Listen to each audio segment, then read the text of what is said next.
Good afternoon, everyone. This has been a very, very tough day, and we are very glad to have you join us this afternoon in spite of that and in terms of addressing this very, very important topic that is before us, in terms of talking about fast action, climate mitigation, the whole role of short-lived climate pollutants, and we're going to hear a lot more about that from an unbelievable, exciting panel of experts this afternoon. To kick off our briefing, though, I want to start by recognizing somebody who has been a real leader on this issue in the United States Senate.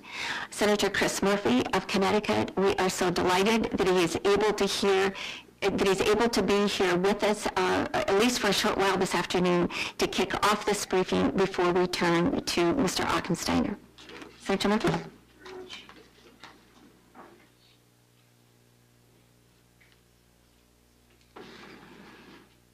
Well, I would say that it is wonderful to be here with you today, except for the fact that the reason that I was originally scheduled to be otherwise engaged was that today is the day that I preside over the Senate floor, and so normally I would be in the presiding chair today, but because of the events at the Navy Yard, the Senate has adjourned for the day, and so as was mentioned, all of our thoughts and prayers are across the city. We hope for as much good news to come out of a day filled with bad news as possible. I am, though, thrilled that you're here today to hear from a very distinguished panel, and my role here is just to get out of the way as quickly as possible so that you can hear from the true experts. Except to say that I think that there is enormous room to build upon some very positive announcements at the international level with some real action here in Washington. Clearly, we are at an overall stalemate when it comes to big, bold action on the issue of climate. But the issue that you're going to talk about today, the issue of short-lived climate pollutants, I think gives us some ability to have some action that may avoid some of the particularly thorny political problems that surround trying to mitigate the contribution of carbon dioxide. These other non-CO2 forms of climate pollutants, whether we're talking about methane or HFCs or black carbon, they certainly present political problems, but none that rise to the level of CO2. And so right now, our office, along with Senator Menendez and Senator Franken, and we hope one or two Republican offices, are trying to put together the initial stages of draft legislation that will at the very least try to lend some support from the United States Senate and House of Representatives to the initiatives of the U.S. State Department and the United Nations, and potentially start to accelerate some efforts that the Obama administration has already begun here at home for the United States to lead the way when it comes to some of these most insidious greenhouse pollutants. Now, I'll give you one quick example. We know that one of the primary short-lived climate pollutants is the methane that escapes from the oil and gas production that happens in the United States and around the world. And we frankly know that there's a lot more that the industry can do to try to stop that leakage from occurring. It frankly is in their best interest to do so because they keep more of the gas for themselves and for their customers and for their bottom line. And of course, it's in the interests of our efforts. We here in the United States have begun to aggressively work with the industry, both with respect to new standards being proffered by the administration, but also with respect to new voluntary efforts. And our work shouldn't stop there. Once we start to set new standards here in the United States, we should do everything possible, both on a voluntary basis and based on international negotiations, to make sure that those efforts become the standard industry-wide around the globe. And if you put together those efforts with so many others that are happening, whether it be in the oil and gas industry, in the landfill industry, in the air conditioning and refrigeration industry, we can make some pretty significant progress, and we have to. Because even if you are an optimist about global climate talks, even if you believe that we can get an agreement in 2015 that will be operative on 2020, the damage that is done to the overall environment and atmosphere just in the intervening 8 years is unacceptable.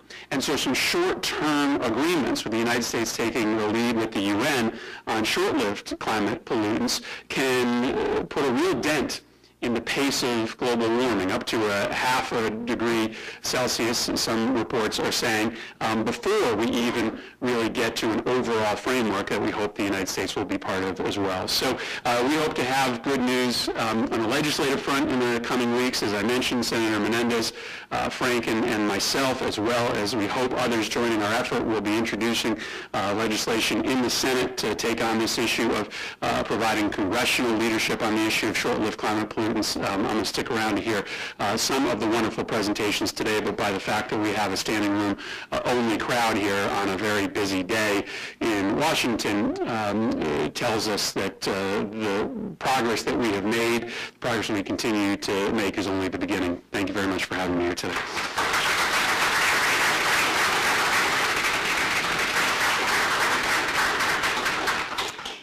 Well, we are simply honored and delighted that you are here and hope that you can stay as long as possible to be part of this. And if there are questions that you have that you want to raise while you're here, please do interject them. The Environmental and Energy Study Institute is delighted to be partnering with regard to this briefing with the UN Environment Program.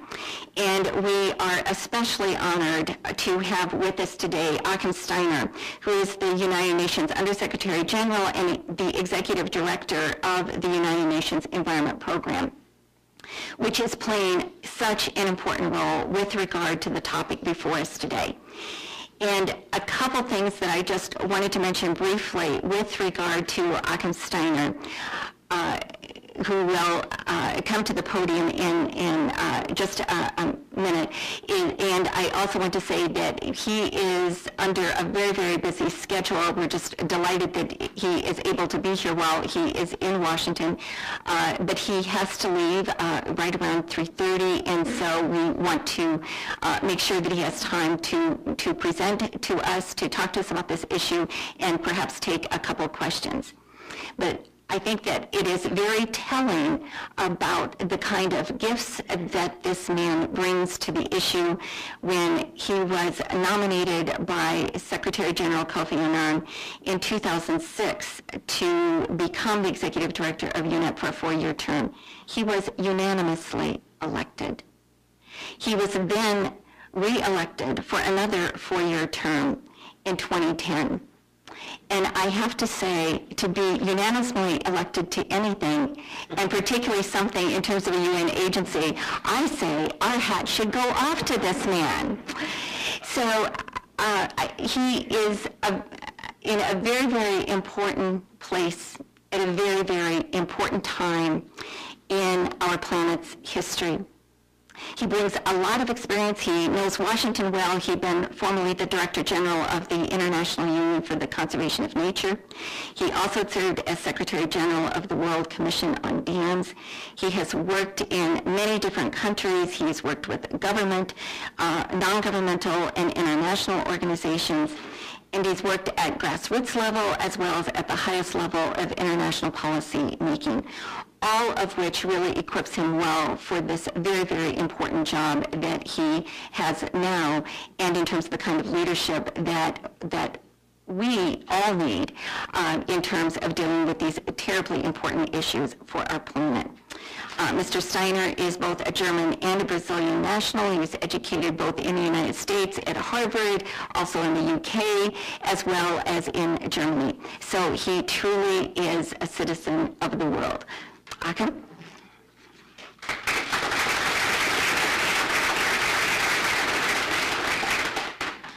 It's almost tempting to continue listening to you. Always makes my life sound. Well, Carol, thank you so much for this most generous introduction. Senator, thank you so much for finding time, even if the occasion is one that actually we're very sorry to hear about the events this morning, but I'm delighted that you could be here, because to be in a room here in Washington full of congressional staffers and with my distinguished panel of experts here on an issue that 10 years ago probably just a few people on this planet even realize what its significance would be, tells a story in itself. It's the story of science guiding human awareness, reflection, recognizing opportunities to act, and taking action. It is only 18 months ago when we met at the State Department with the 7 launch partners of the Climate and Clean Air Coalition, which became the vehicle through which the research on short-lived climate pollutants had begun to hit the radar screens of policymakers.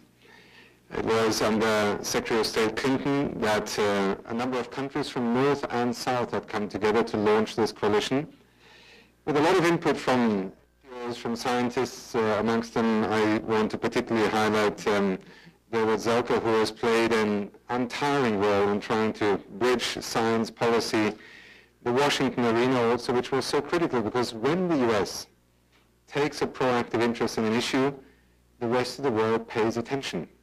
It doesn't always mean that agreements immediately emerge, and we are seeing that right now around the issue of HFCs and the Montreal Protocol, but the moment that the United States takes an interest in an issue, the rest of the world begins to take an interest in the issue as well. And that is always a precondition for actually making progress. Indeed, I myself saw this happen just a few years ago on the issue of mercury also. We now have, in a few weeks' time, a diplomatic conference in Minamata, Japan, to agree on a new legal instrument to phase down and hopefully ultimately phase out the use of mercury in our lives. And it is another example of how science has brought countries with very different interests, very different challenges, very different thresholds also together.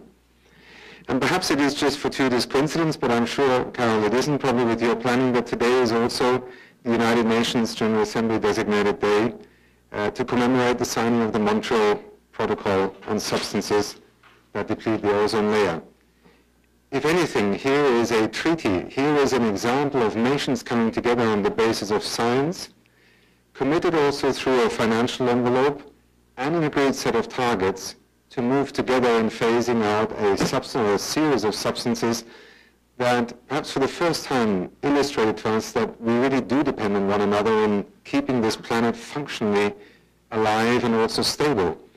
Today we can look back on the history of the Montreal Protocol with 98% of ozone-depleting substances agreed at the time phased out, and lo and behold, taking the recent meetings also between China and the United States at the highest level, looking perhaps to this most successful of all environmental treaties as perhaps a partial vehicle that will help us address the challenge of CFCs, HFCs, ozone-depleting substances, and our ability to first of all recognize that the Montreal Protocol has even already made a significant contribution towards addressing global warming, or at least climate change, in the sense of the mix of substances that are in our atmosphere, but more importantly, to allow international cooperation to emerge. Our work on the short-lived climate pollutants is also a fascinating journey of science beginning to recognize certain phenomena. And 2 days from now in New York at the American Natural History Museum, we will be rewarding and recognizing and awarding this year's Champions of the Earth Awards. Amongst them, and this is the highest recognition the United Nations has for people across the world to provide leadership on environment and sustainability-related issues. One of the winners this year will be Professor Ramanathan, who over 10 years ago, 15 years ago already, was at the forefront of recognizing this phenomenon of the atmospheric brown cloud. The fact that black carbon, soot particles, were beginning to accumulate on a scale over Asia, and as we later discovered also over other parts of the world, that not only had a pollution impact directly, but also had a climate-relevant signal.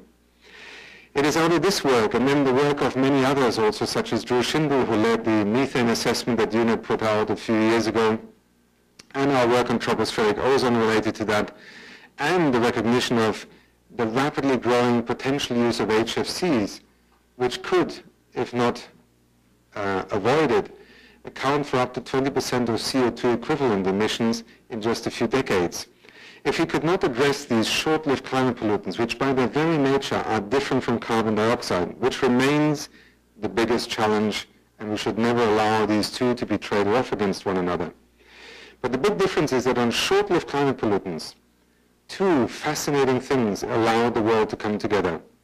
First of all, if you stop their emission, you have an almost instant impact, because short-lived climate pollutants, as their name says, do not linger in the atmosphere for hundreds of years or longer. They are a matter of days, months, perhaps a couple of years, until you begin to be able to see the impact of reducing emissions. So they act, or action translates immediately into impact. Secondly, as so often, and often forgotten perhaps in the climate debates of this world, an action taken, for example, in black carbon and soot, has perhaps an even more immediate impact just on basic health of literally millions and millions of people. At our recent meeting in Oslo, the World Health Organization estimated that the number of premature deaths alone from pollution, black carbon, soot, indoor and outdoor related pollution, is around 6 million people. Imagine any single action that you could take today that could save 6 million people from premature death. Because it is pollution, because it is so elusive in one sense, because it is sometimes far away, we don't recognize the magnitude, the significance of actions that could be taken. So here we are with science giving us not only an immediate health impact for millions of people, on top of that, we also can take steps that will help us to at least stay within a likely scenario of managing also the global warming potential. You'll hear more from that from my colleagues in a minute. As you have seen with President Obama and President Xi Jinping, if we do indeed move forward on the issue of HFCs and the Montreal Protocol, we could open up a second track in which an existing instrument could immediately begin to deliver with a proven formula joint international efforts to avoid something becoming a major problem before it has gained that magnitude in terms of impact. The benefit of also addressing tropospheric ozone and methane are self-evident to those who look at methane from the point of view of landfills and pollution. But tropospheric ozone for long had been underestimated in terms of its impact on agricultural production. So yet again, having a kind of co-benefit perspective here will allow you to take action on tropospheric ozone even if climate doesn't interest you at all, because it has a major direct impact on the agricultural economy and therefore the economies of our nations around the world. And that was the guiding idea that we in the United Nations Environment Programme, beginning with my predecessors, saw as the role that we could play in helping emerging science to find a quicker way into the policy arena, because the timelines for action today are getting shorter. Our ability to, for instance, act on science that is available in the scientific journals and publications often can take 10, 15 years until it makes its way into the policy arena.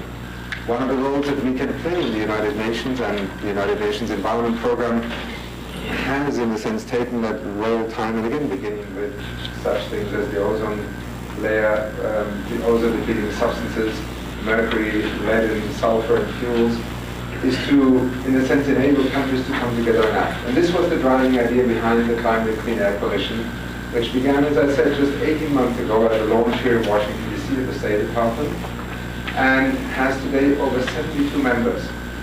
Over 30 of these are states, and they are states from north and south. They are developing countries and developed countries or economies who normally in some of the international negotiations find themselves on opposite ends of the negotiating table. In this particular context, they have joined forces, and they're approaching these initiatives both from a commitment in joining that coalition to act domestically and to support international initiatives. To date, we have identified 10 high-impact initiatives, and I'm sure, Dave, you will speak to them in a moment in more detail. But let me just mention a few where we want to collectively trigger a lot of action, because it is low-hanging fruit with immediate impact and immediate benefit. They include actions on municipal solid waste, on heavy-duty diesel vehicles and engines, on bricks production. Many don't know the role that kilns and brick factories in many parts of the world play, for example, on the issue of black carbon. Oil and natural gas production, Senator Church already mentioned those. Agriculture, HFCs, and household cooking and domestic heating. You will hear a little bit more in a moment. The idea behind this coalition is it is not prescribing single actions, but it is essentially bringing a global community of countries and of industry stakeholders, of scientific institutions and institutes into a coalition. a coalition that is willing to act right now, and that is also offering us an opportunity while the world is struggling to figure out how exactly to deal with, for example, the climate challenge and the negotiations in 2015. And even if the world were to agree in 2015 on a new instrument for addressing global warming and climate change, actions would really not kick in before 2020 under any sort of agreement. In the meantime, we have at least 6-7 years in which these actions here could make a significant contribution to human health, to agricultural productivity, to our ability to also manage the pace of global warming, and above all, deliver an international coalition that might actually help us also address the issues of climate change more effectively in an international context. I'm very proud and very pleased to be here in Washington today because I know sometimes the work that we do in the United Nations seems remote from the daily issues and agendas of your electorate or the issues that preoccupy the American public. But you know, one of the roles that we have to play as leaders in our society and the international community is also to help the public understand why sometimes something that a scientist at the Scripps Institute, like Rosa Ramanathan, began to think about 20 years ago, may prove to be a fundamental asset for action to us today. And our role in the United Nations is often to try and provide a validation, in a sense, of science from the perspective of a common interest, and to help that science enter into the policy space and there begin to attract governments who commit to action. The Climate Clean Air Coalition, the short-lived climate pollutant story, is truly a success story of science helping society to understand where there are options to do something rather than to sit back, to be resigned, to be frustrated, or only to lament, in the sense, the cost of inaction. Thank you very much.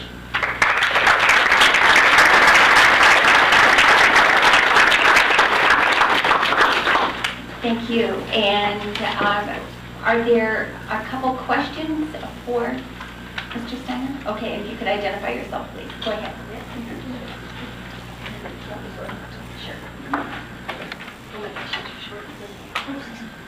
Thank you, and thanks for taking questions before you go. I appreciate it. My name is Lisa Friedman. I work for ClimateWire. Both yourself and the Senator cast some ifs in front of the possibility of a 2015 treaty. Can you tell us how, what's your level of optimism, and maybe if you could be a little more specific about what are some of the ways that the dynamics of the short-lived climate pollutants group can help further the possibility of a treaty? Well, I think neither to you nor to me is 2015 a date in which you can just sit back and say, well, the world will somehow come to agreement. I think we have many reasons to be concerned. I think concerned because we are still living out the tail end of a financial and economic crisis that has, in many cases taken the capacity of countries to think beyond tomorrow out of the political equation. I think also the debt crisis that many countries have been afflicted by is something that has reduced our capacity to think about investment in transitions. Nevertheless, if I were to tell you that UNEP publishes every year a Sustainable Energy Finance Report, we actually have a lot of reasons to believe that the world is moving on responding to the challenge of climate change, but also moving towards clean energy, greater energy independence and security, at a pace that perhaps many of us wouldn't have expected even 5 or 10 years ago. The year 2012 saw again a total investment in renewables and new infrastructure renewables that actually, if you add it together, was equivalent or even actually greater than the total combined investments in oil, gas and coal. So that gives you a sense of how the world is beginning to implement in the energy sector a really quite significant transition. And there will be many debates about instruments and costs and so on, but what is quite clear is that we are on the verge of seeing a global uptake of renewable energy technology that was unimaginable even 5 or 10 years ago. So while we struggle at the negotiating table because of a number of diametrics, or let's say asymmetries in terms of interests of who needs to act first, and if they don't act, we will not act, underneath that, we see an enormous amount of action happening in the economy, in the marketplace, but also at the level of cities, municipalities, and provinces, and indeed also at, in some sectors at the nation-state level. So my argument would be, we only have a limited period to recover a political momentum for a global treaty, but clearly 2015 is now a date in which the world, I think, will reconvene to figure out how to act collectively and in a fair way with, a number of different avenues in which action is possible. Secretary General's decision to call the Climate Leadership Summit next September speaks also to the fact that the political leadership of nations is going to reconvene to try and set the scene for 2015. So I'm not pessimistic, but I think we have no reason to be assuming that a 2015 outcome is an automatic conclusion. And this is where the short-lived climate pollutants provide an interesting antidote to those who think that nothing can be done, because what we've actually seen in these 18 months is an extraordinary interest of countries to do something together on the latest science with immediate impact. And maybe for some, it is actually the health impact that is the more important one, and the climate benefit is a co-benefit. For others, it is climate benefits, and the other things are co-benefits. That is what so often is lost in our debate about what we have also called the transition towards a greener economy. That action in one domain has multiple benefits in others, and this is sometimes less to do with an environmental benefit, but it can be a health benefit, it can be an agricultural benefit. And I think, if I can just say, we are about to see a new series of reports on the climate science emerging.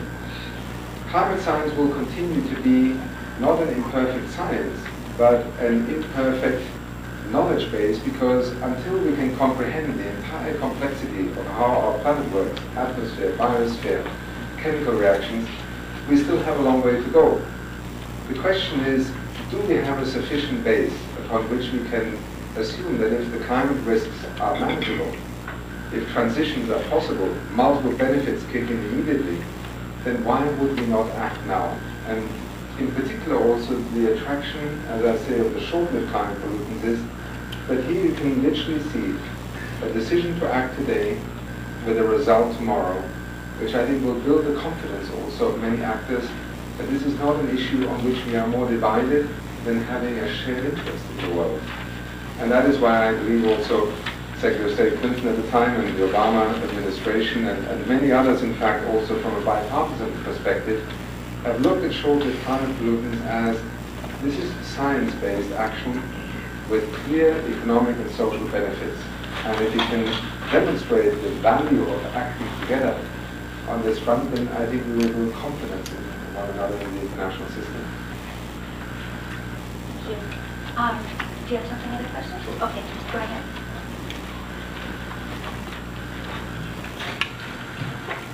Mr. Steiner, I'm Mahbubur Rahman. I'm a Fulbright, Hubert H. Humphrey Fulbright Fellow at University of Maryland.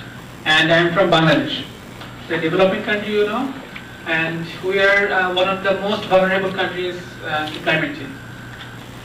In our country, we are really experiencing what is climate change, although it is a research topic or interesting topic for developed countries like United States or other. So my question is, what the developed countries did in the past and continue doing, like United States and China, due to greenhouse gas emission. And we have seen that the Conference of Parties organized by UN it failed, and the world is not reached any kind of global negotiation process till now, although we are hoping. But in the meantime, the countries which are suffering, what is the plan from UN to support them, to rescue them? Because I have seen, southern Bangladesh is sinking. Our agricultural production is decreasing day by day, and we really know what is erratic rainfall. So, I think, what is your opinion? Let me first of all begin by congratulating you on coming from Bangladesh, because Bangladesh was one of the 7 launch partners of the Climate Clean Air Coalition.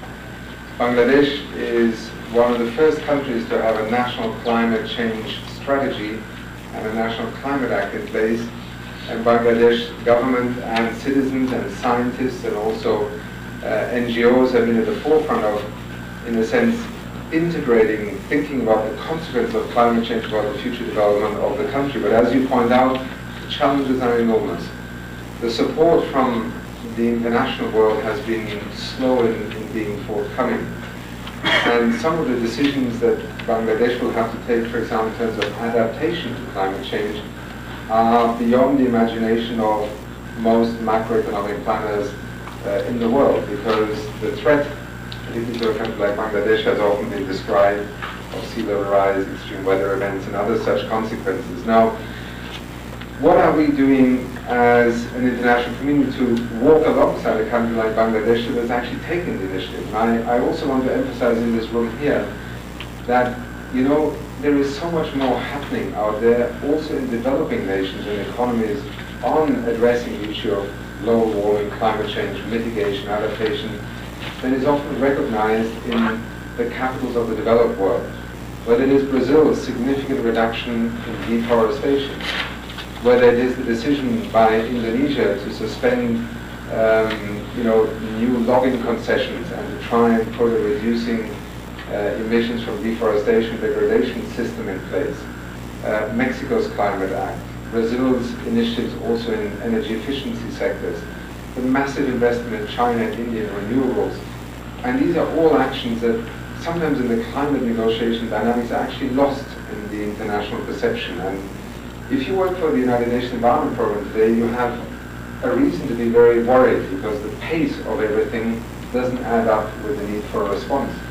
But you actually can go into virtually any country on the planet today and see some fascinating policy changes, economic changes happening, and also leadership from the private sector.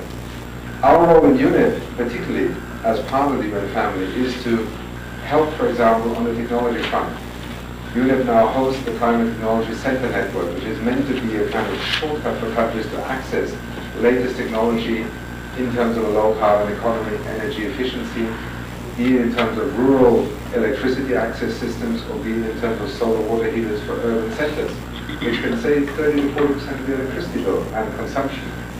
It is our role also to help the world try and see how adaptation is a practice that is very new for most countries. How do we bring experts together? We today have a global adaptation network in different regions of the world where we bring the experts together. We also try and bring an ecosystem perspective to adaptation, which is critical if we are to achieve multiple benefits. UNEP works on the renewable energy front, on the transition towards low-carbon mobility systems around the world. So much of what we can offer to countries that are interested is, how do we learn from one another? How can we fast-track technologies? How do we lower the threshold of introducing more energy-efficient technologies? For example, also to make sure that the poor aren't excluded and are part of that solution. And I could tell you about many of the programs, but these are just a few examples of very practical support, building the capacity, helping national legislation, bringing national policies into place. For instance, in our home country where UNEP is based, Kenya is one of the few developing countries in the world today with a green energy policy. It is massively investing in geothermal, in wind, and soon in photovoltaics, and over 95% of its entire new energy investments, which will double the country's capacity for electricity, are actually renewable energy sources. So it's just a few examples that I hope give you a flavor of how, when a country like Bangladesh realizes the threat, takes actions, can then be supported also from the outside. And that's why also global climate finance, public and private, and investments will play a critical role in, I think, maybe in 10 years' time, allowing you to come back here and say, you know, there was actually a kind of compact that worked. At the moment, we are still struggling with that idea. I'm sorry I have to step out right now, but thank you very much for having me. Actually, the real experts, pundits and gurus, are to my right, so I hope you'll have a very good afternoon with them, and thank you very much for having me. Thank you.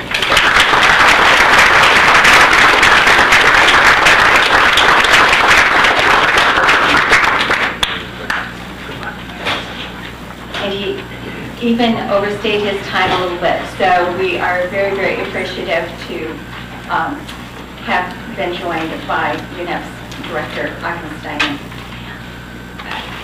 On the Hill, leadership is very important, and so we're very fortunate to have heard briefly from Senator Murphy. On the House side, there is a representative from California, Scott Peters, who, like Senator Murphy, has been very, very concerned and very eager to assume leadership in terms of looking at the whole role of short-lived climate pollutants. And while he could not be here today, we are very pleased that his legislative assistant, who is working on these issues very closely with him, Lume Wang, is here, and I'd like to ask her to, if you'd like to make a couple minutes of remarks. I'll be really short, but thank you all for being here. I'm so glad that Senator Murphy could also be here as well. I know Scott was disappointed that the House wasn't in session today, but my name is Lume Wang, and I'm representing Scott Peters from the 52nd District of California, and that's a lot of coastal and northern and central part of San Diego. And last year, the city of San Diego did a climate assessment, and they realized that they would be incredibly impacted by climate change, by sea level rise, by more extreme weather events like wildfires. And so Scott Peters, in fact, was inspired by an op-ed that Durwood and Dr. Ramanathan wrote in the New York Times to work on short-lived climate pollutants. And so he has introduced a piece of legislation, and I hope you all write the number down. It's H.R. 1943, the Super Pollutant Emissions Reduction Act, or the Super Act. And what this bill does is that it establishes a task force to review policies and measures to promote and to develop best practices for the reduction of superpollutants, or short-lived climate pollutants. And specifically, it reviews existing and potential policies that promote these reductions, in part by identifying and evaluating the programs of the federal government. So the idea being we need to better coordinate what the federal government can do and be more efficient. It also identifies and recommends specific existing programs and activities that are duplicative and that can be consolidated to achieve greater efficiency and effectiveness. So as you all know, the GAO puts out a report every year of duplicative or overlapping programs, and we know that there are about 15 programs that deal with dirty diesel, and so which is a major driver of black carbon. And so while we know that some duplication is good, perhaps we can find more efficiencies and therefore be more effective. Not only does the Super Act find overlaps, it also finds gaps, right? So where programs don't exist, and it recommends focused programs and activities to fill such gaps, with an emphasis on industry and public-private partnerships, because the federal government can't do this alone. And it compiles, evaluates, and develops best practices for reductions of superpollutants. The Super Act has a good group of supporters, including the League of Conservation Voters, the Environmental Working Group, the Institute for Governance and Sustainable Development, and CERES, a group of investors interested in sustainability. It's got sponsorship from representatives on the East and West Coast, especially districts that will face serious consequences of sea level rise. So I hope that your boss or your organization will consider supporting the Super Act, and please don't hesitate to find me afterwards to talk about it. Thank you. Thanks, Lene. And I want to also just briefly mention that Jesse Young, who is the legislative assistant to Senator Murphy, is also here. And of course, Senator Murphy has introduced legislation there. So did you want to add anything? Sure, yeah, I'll be similarly brief. When Carol was introducing Mr. Steiner, and she said he used to front the International Commission on Dams, I thought she momentarily said the International Commission on Dance. Very eclectic guy. Renaissance man. Entirely possible. My name is Jesse. I work for Chris, the guy who opened up the briefing, and has taken a big interest in this issue along with Lume's boss. Since we have huge subject matter experts here, I won't pretend to go into the substance of the issue here, just to make a pitch on the political side. As Chris said, we're largely talking to, I think, friends here, but we really need on the Hill, we need Republicans. We need folks on the other side of the aisle who care about this. As Mr. Steiner said, you can make an argument for action on short-lived climate pollutants that doesn't even mention the word climate.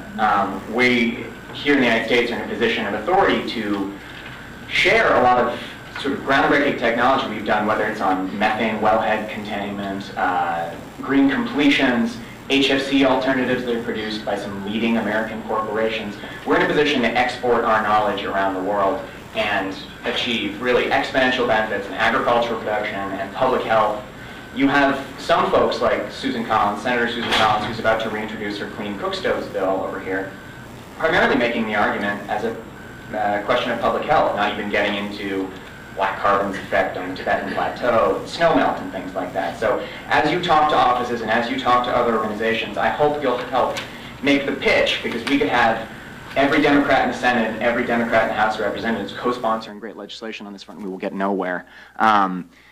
You know, regardless of what happens, as Chris said, with the UNFCCC, we can make real progress right now, whether it's getting China to actually lay out a schedule for forming a contact group, getting India to start drawing down something under the Montreal Protocol. We can do real work right now. But if we don't have folks here domestically that are supporting those efforts, the administration can only do so much, and Dave and John and the folks at State are doing a tremendous job. But here on the Hill, we want to make sure we have the political support for them to make this mainstream. Because if we're just talking to ourselves, it's just that, we're just talking to ourselves. So thank you guys for coming, and I'm looking forward to the rest of the presentations. Thanks, Jesse. We will next hear from David Turk, who is counselor to the U.S. Special Envoy for Climate Change at the U.S. State Department. He is also the U.S. representative to the working group of the Climate and Clean Air Coalition. And you heard Mr. Steiner talk about that important coalition and the fact that there are now more 34 governments that are involved in this important international effort. Dave has previously served as a special assistant to the president and as a deputy assistant secretary at the State Department. He also was on the Hill for 8 years on both the Senate and the House side. So he brings a wealth of experience in terms of working in both the legislative as well as the executive branch side on this important issue. And he has a travel schedule that just won't stop, as we know from trying to schedule this. David, go ahead. If you want to come to the podium, sure, that'd be great.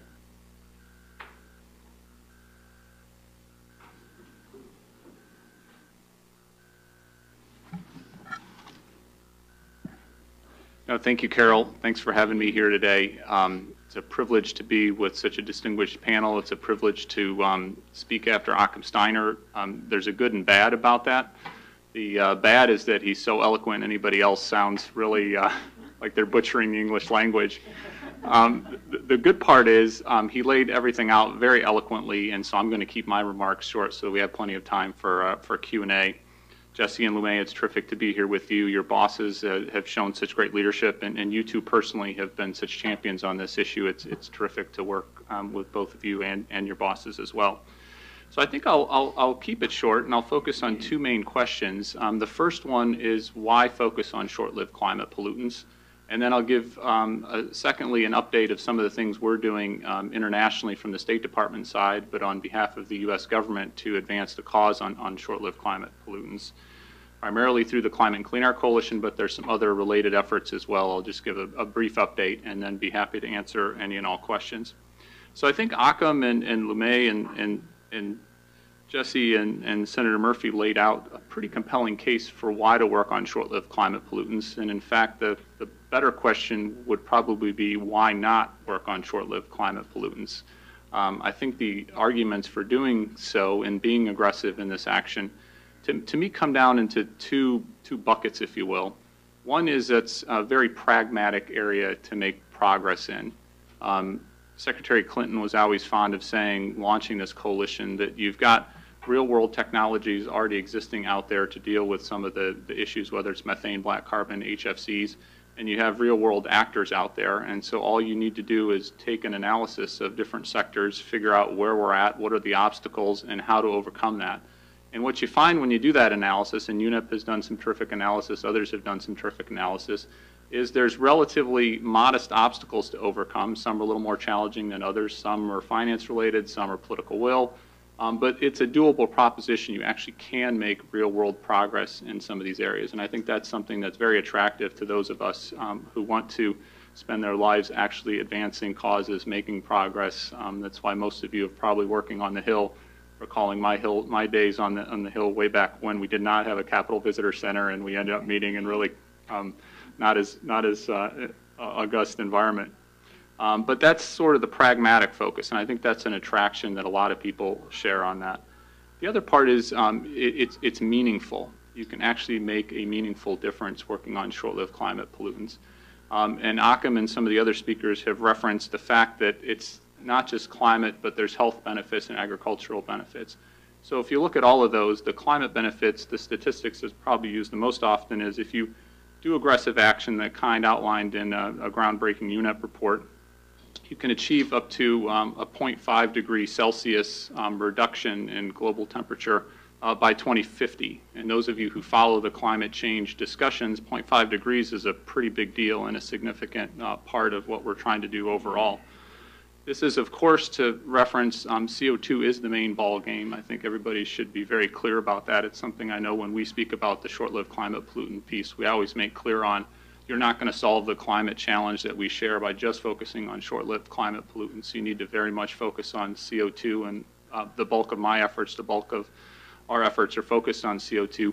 But you can have a meaningful climate, a significant climate benefit by focusing on SLCPs. And there's no reason you can't walk and chew gum at the same time. You can't make progress on CO2. You can't make progress on the short-lived climate pollutant piece, and that's the approach that we very much take to it. Even if you put aside the climate benefits altogether, you can get a lot of benefits and frankly be motivated solely from the health benefits or the agriculture productivity benefits. Akam laid out in quite compelling terms some of the health benefits you see, some of the black carbon, methane, ozone precursors, et cetera. We had, as Akam mentioned, 2 weeks ago, we were in Norway for a high-level session of our CCAC where ministers came together, and our newest partner, one of our newest partners, the World Health Organization, was there, and laid out in very compelling terms some of the health benefits, the millions of lives that you could save, the premature deaths avoided by working on the short-lived climate pollutant piece. So even if you put climate to the side, it still makes sense to work in this space even from just the health side.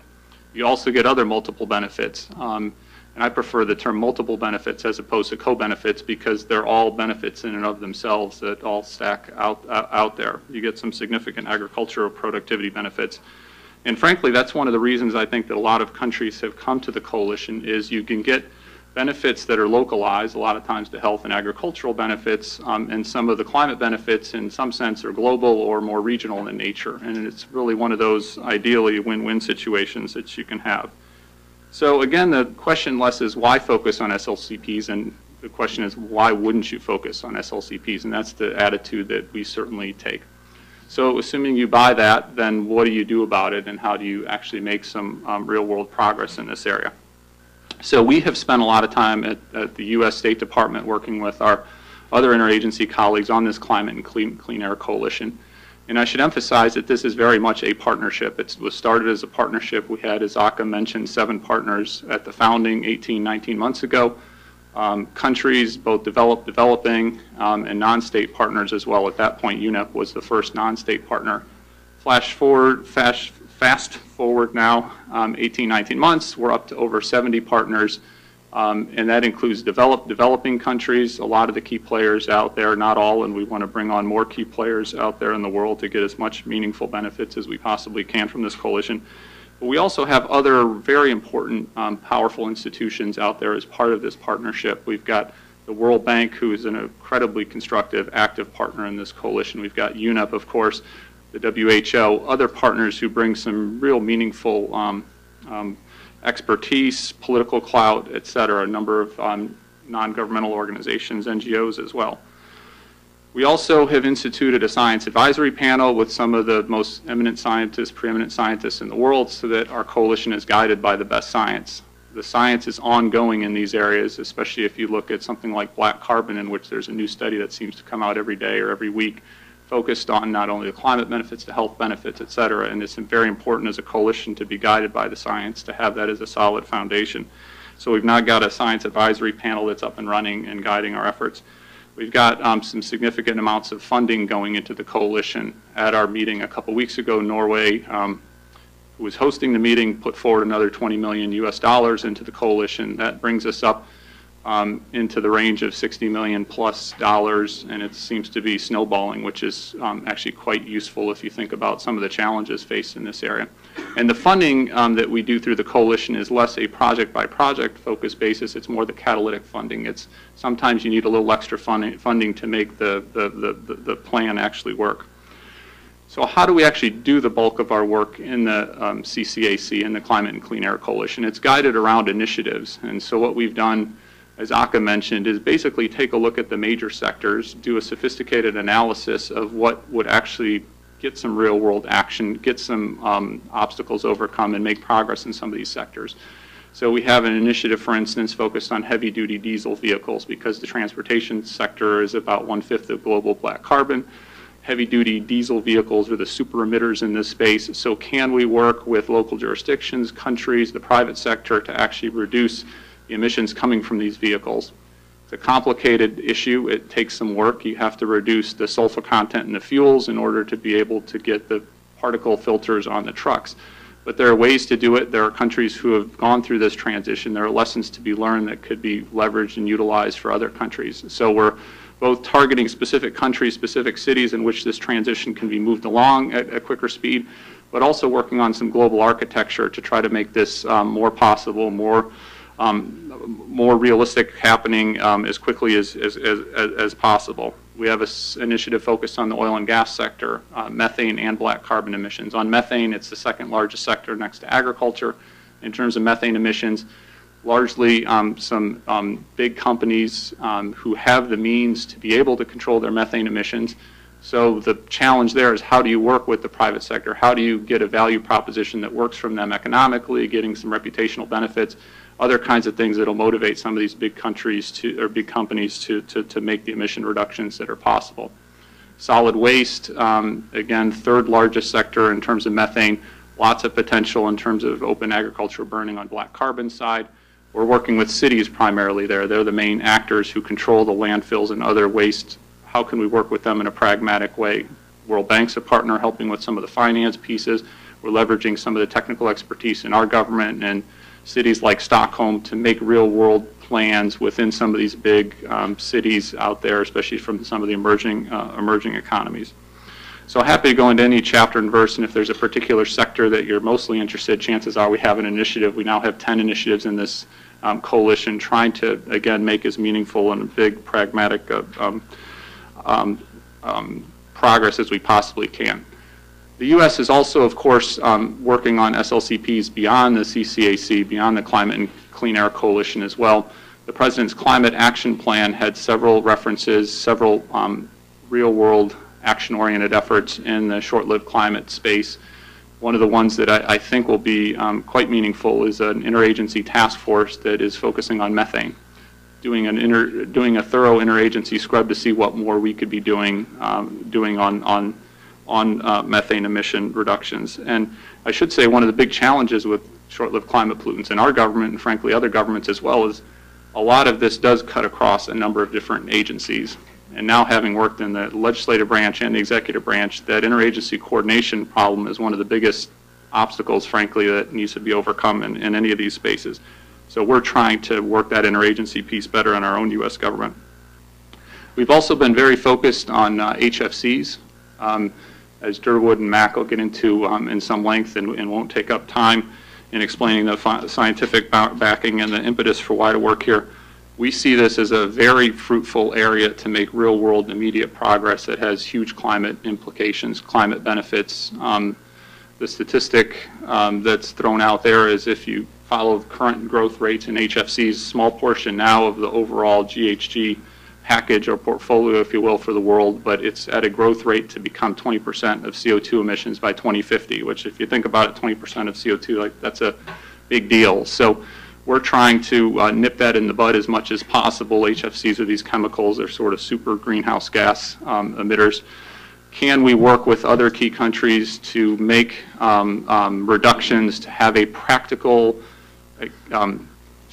plan that reduces these in a way that works for all countries involved? To us, the most obvious way to do this is through the Montreal Protocol. It has a tried and true system for dealing with these things, and I suspect Mac and Durwood will get into that a little bit more.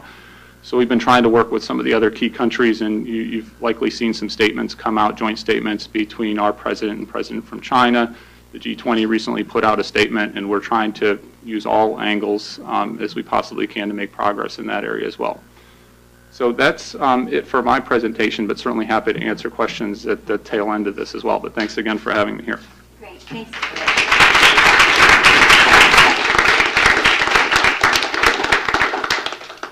Thanks so much. And as David said, it takes a lot of different kinds of partners coming from multiple kinds of organizations, and whether it's governments at the local level, state, international, and also the private sector, in terms of looking at how these things all work together and how we both solve problems and also create many multiple benefits at the same time. And so to talk a little bit more about that, we are very glad to be joined by someone who has been deeply engaged in this for many, many years, and that is Dr. Mac McFarland, who is the Global Environmental Manager with DuPont Fluorochemicals. Dr. McFarland joined the DuPont company in 1983, and where his primary responsibilities have been in the areas of coordinating research programs and the assessment and interpretation of scientific information on stratospheric ozone depletion and global climate change. So he has, as a result, participated in nearly all of the major international scientific assessments of stratospheric ozone under the Montreal Protocol, and with regard to global climate change in terms of the IPCC, the Intergovernmental Panel on Climate Change, as an author, reviewer, or review editor. To let you know how valuable his scholarly background has been in his advice and his research capabilities, I want to point out that during 1995 and 96, Dr. McFarland was on loan to the Atmosphere Unit of the UN Environment Program, and then in 1997, he was on loan to the Intergovernmental Panel on Climate Change Working Group to its Technical Support Unit. And I think one of the things that is important to recognize in terms of, again, thinking about how it is so important not only to be able to do the research, to be able to interpret it and to understand it and to figure out what does it really mean and what does it tell us and what do we do with this.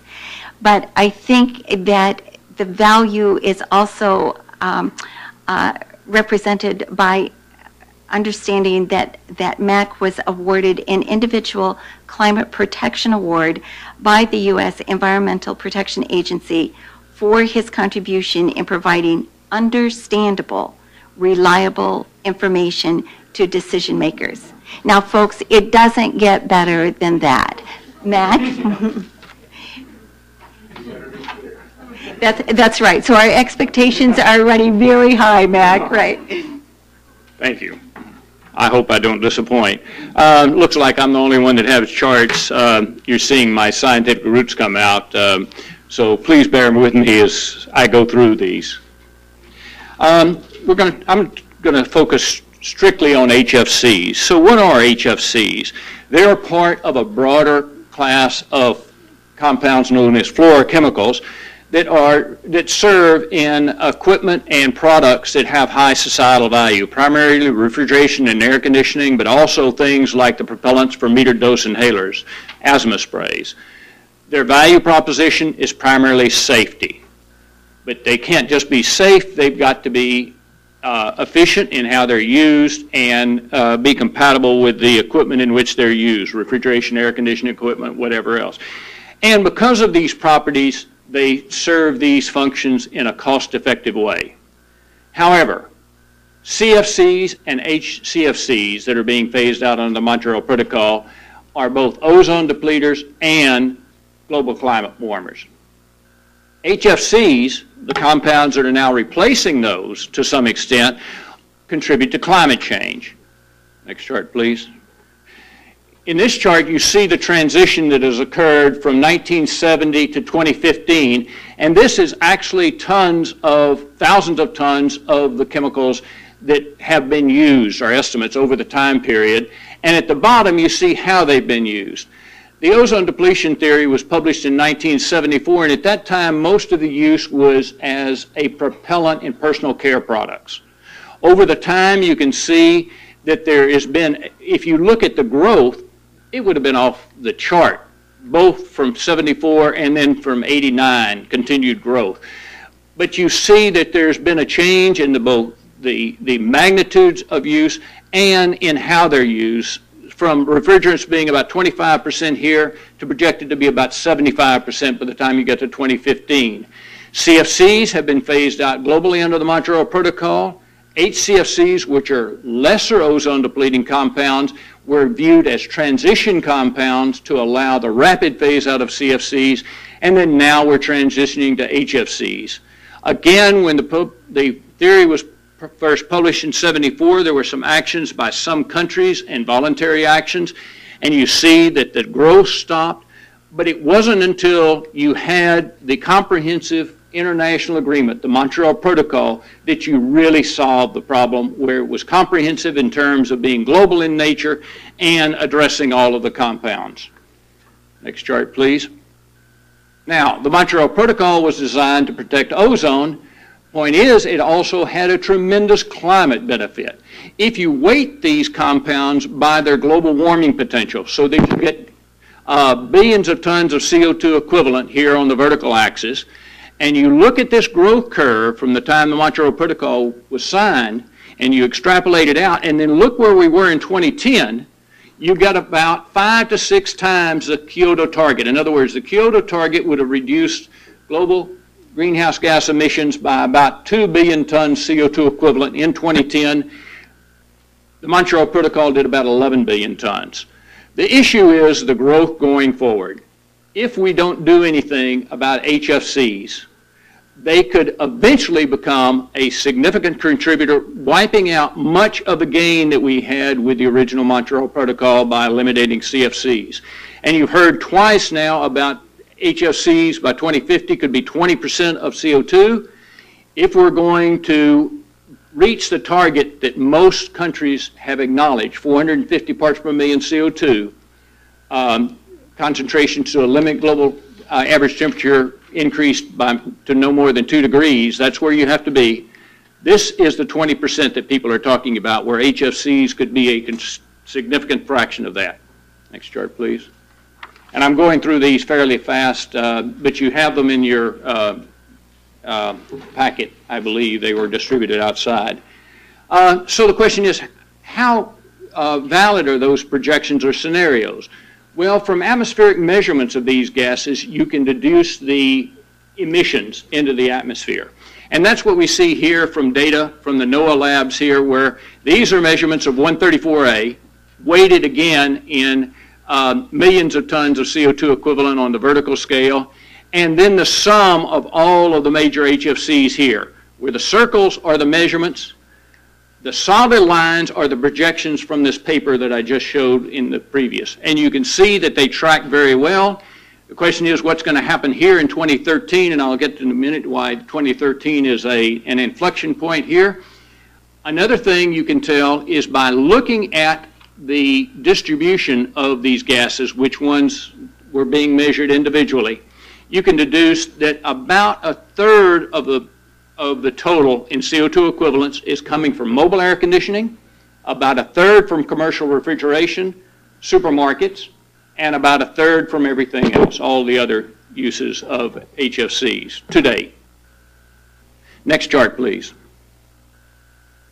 So, why was 2013 so significant?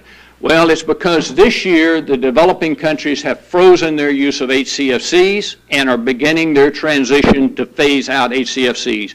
Developed countries like the United States are well on their way to phasing out HCFCs. In large part, primarily in refrigeration and air conditioning, HFCs have been the compounds of note to replace the HCFCs. Also, developing countries are rapidly expanding their economies and their standard of living. As they do that, they want more refrigeration, more access to air conditioning. With all of that, you can project a significant growth. So here is the developing country projected growth rate out to 2050. Here's the developed country. So to really address this issue, we truly need a global agreement to prevent the growth. And like some of the other short-lived climate pollutants, this is a case of preventing growth rather than eliminating them in the atmosphere now. Next chart, please.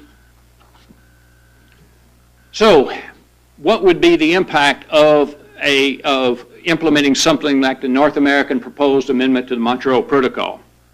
Well, in this paper that you see referenced down here, we ran a scenario of a control system that was not that far from what is in the North American proposal.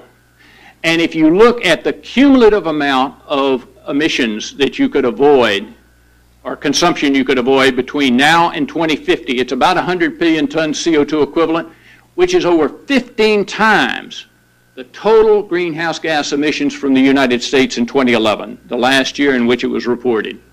Next chart, please. So what can you do about it? Well, when you look at these things, as I said before, are used primarily because of their safety characteristics and their desirable properties. So when you're looking for alternatives, you've got to look for things that are safe. You've got to look for sustainability, which means zero ODP and low GWP. They've got to be energy efficient, have the right chemical properties, and they've got to be cost effective to use. And on the safety issue, you've either got to find other compounds that are safe, or you've got to mitigate the safety problems with, for example, hydrocarbons that are highly flammable.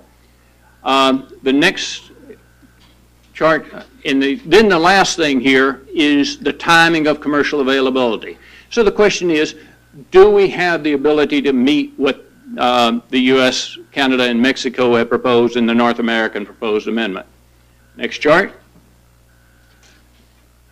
This shows what we're doing at DuPont to address this, where if you look at the sectors where these HFCs are primarily used, we're looking at a wide, and the current compounds that are used, the GWP of those compounds, and then the options that we're exploring. It's primarily based on a new class of fluorochemicals called HFOs that have the the desirable characteristic of HFCs, but they have a chemical property that means they don't last very long once in the atmosphere, which significantly lowers their ability to contribute to climate change. So you're seeing a reduction of over 99%, in some cases less, but a very significant reduction in the ability of these compounds that could replace HFCs to affect climate. If you go to the next chart, looking more broadly, there are multiple options from multiple companies. So there are a wide range of options that are either in late development stages, ready now, or will be ready very soon. And again, some of them are based on this new class of HFOs.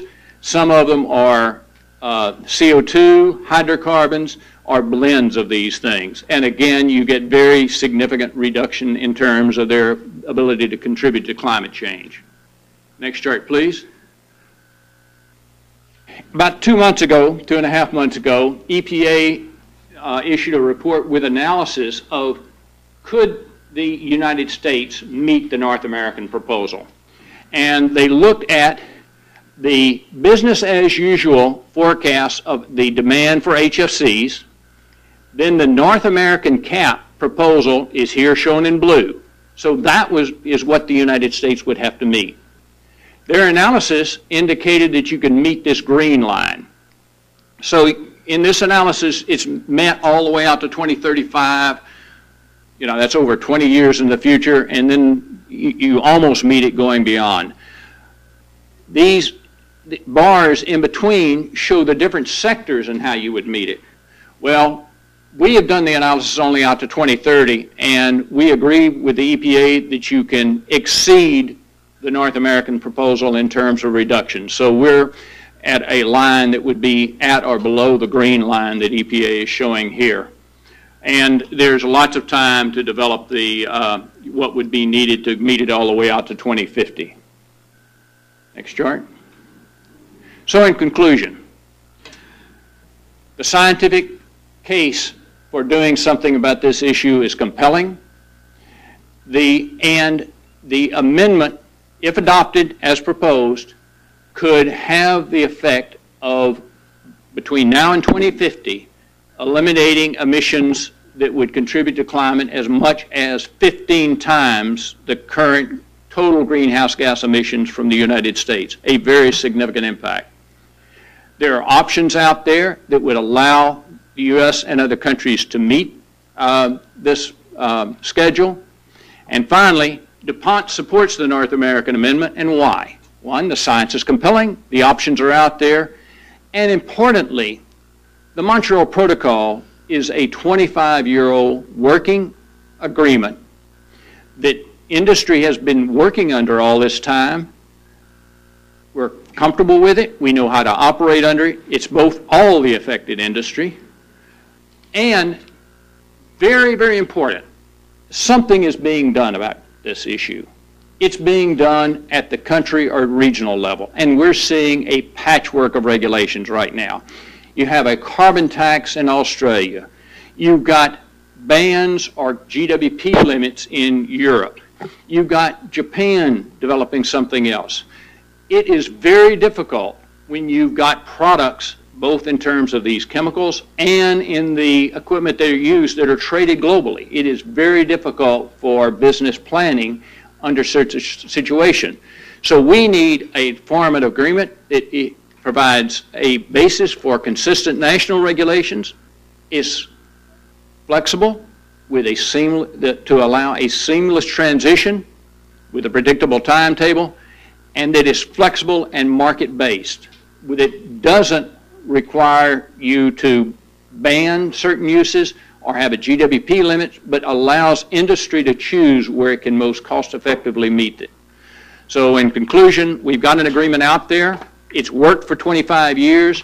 We're looking at the same class of compounds, the same applications, and we believe that the world can continue to achieve these environmental gains under a Montreal Protocol.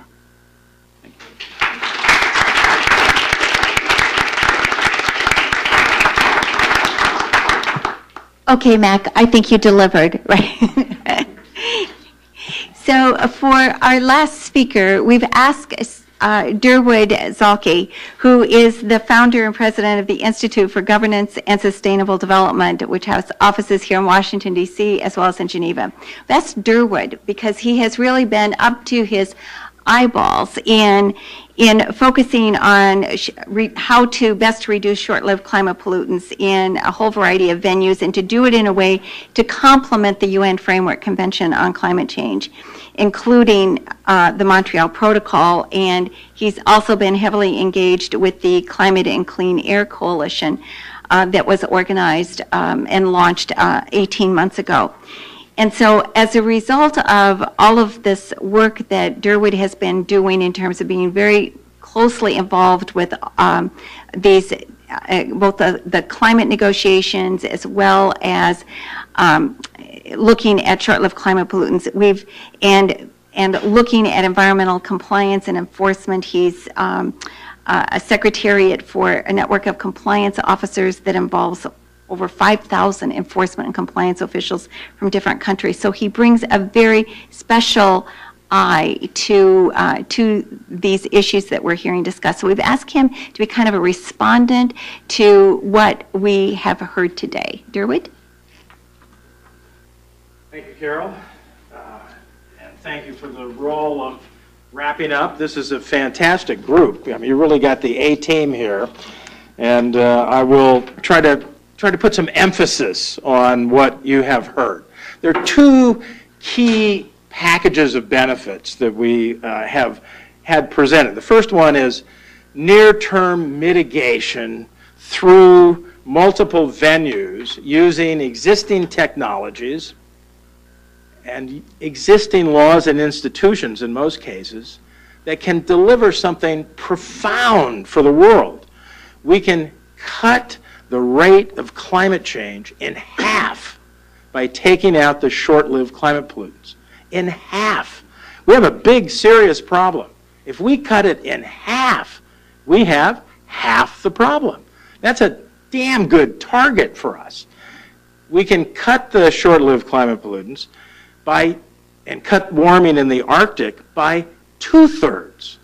Okay, and the Arctic is a flashpoint. I mean, this is the defensive shield that's sending a lot of heat back into space with the big white ice. We lose that. We lose that shield, and we get the positive feedback that accelerates warming, liberates methane and CO2 from permafrost and from methane hydrates, and we risk going into runaway feedback that we're not going to restabilize that until Bangladesh is gone. Okay? Sorry. I mean, it's this is a pretty serious thing. But we can cut the problem in half. I mean, I think this is just brilliant for us to think of the challenge that we have. And it's, again, existing technologies, existing laws and institutions, and the best one to use to illustrate is the Montreal Protocol. Max set this out. I mean, this treaty has done 10 times more climate mitigation than the UNFCCC. I mean, this poor cousin of ours is struggling to learn how to do serious climate mitigation. And for 25 years, Montreal Protocol has blasted ahead, solving the first great threat to the global environment, the atmosphere, of the stratospheric ozone layer. We have basically solved that problem and put the stratospheric ozone layer on the path to recovery by mid-2065, maybe. Still takes a while for the system to catch up. And we've made this huge contribution to climate protection already. Now we have the chance to do the next huge piece, which is to take out the HFCs while they're still tiny. They're 1 to 2% of climate forcing right now. That's really small. But they are the fastest growing greenhouse gas in the United States, in China, in India, and they're going to be 20% of business as usual CO2. But even more telling, I think, they could be 40 to 45% of the CO2 curve if we bend it down to the 450 level that we need to bend it to. So here's where we're going with CO2. We need to bend in here. And here's where you're going. I don't have my charts here. So here's where you're going with the HFCs. You know, and we're going to be a big percentage if we succeed with the CO2, which we must. So we're going to make it twice as hard on the world if we don't take out the HFCs right now. Montreal Protocol allows us to do something that is big, fast, cheap. How big is it? It can avoid, just the HFC piece, can avoid up to 0.5 degrees in warming by the end of the century.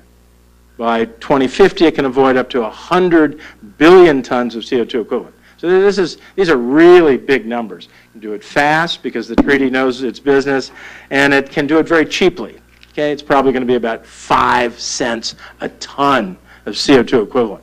Okay, that's pretty amazing. Okay, now so we should take this challenge on. You know, it's half of climate change. The other half of the solution. The other thing that we've heard, and I want to elaborate a little more on, is what the success with short-lived climate pollutants can do for.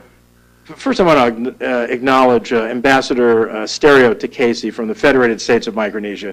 Asterio was the first country to propose using the Montreal Protocol to phase down HFCs.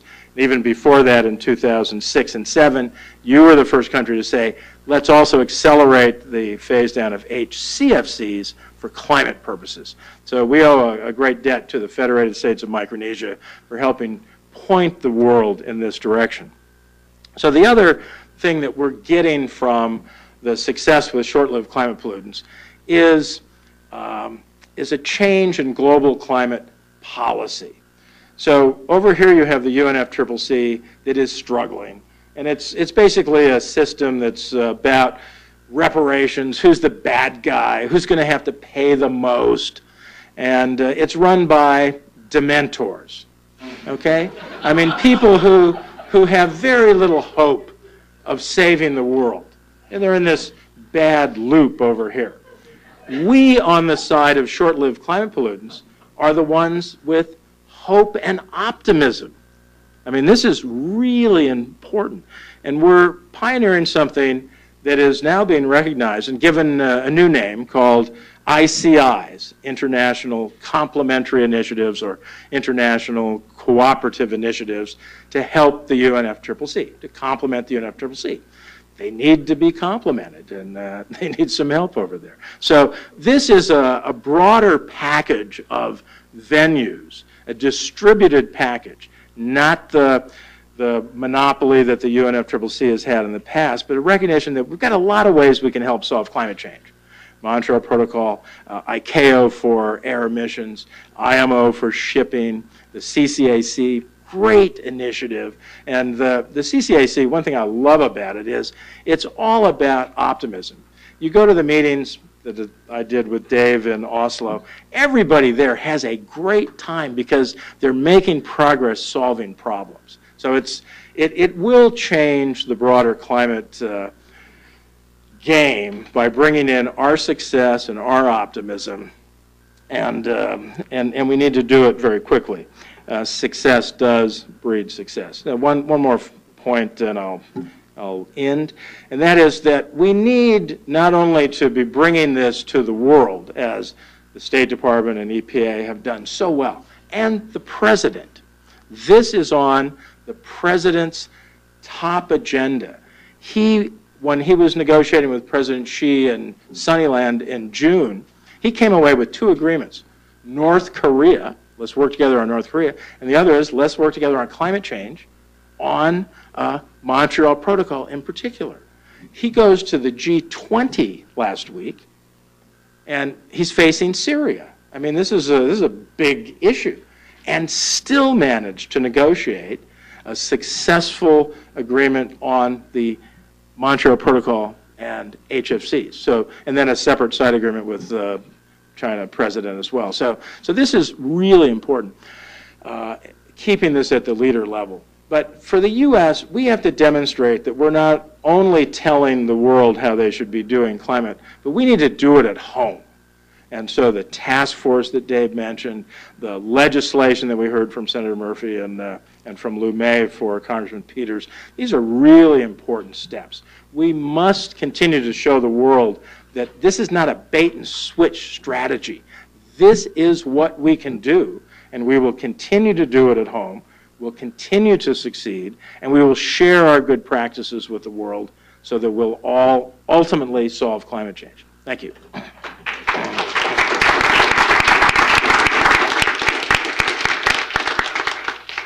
Thanks, Durwood. We have a few minutes for questions, so if anyone has a question, if you could just identify yourself, please. Okay, let's start clear in the back, and then we'll come up here. Okay.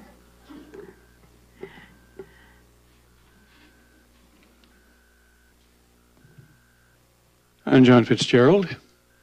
The question I have, actually, a couple of questions for David Turk. The first is whether you can comment on the possibility of using Section 115 of the Clean Air Act, which allows the Secretary of State to sign bilateral or multilateral agreements on reducing air pollution with other countries. Number 2 is we have a series of agencies that might offer help to countries that want to make the transition to cleaner refrigerants, whether they be ammonia, whether they be the more advanced HFOs, or whether they be various other technologies, like EXIM, Export-Import Bank, OPIC, Overseas Private Investment Corporation, Millennium Challenge Corporation, USAID. The question is, why are they not already out there leading that progress? And so I'll leave it at those 2. Thanks.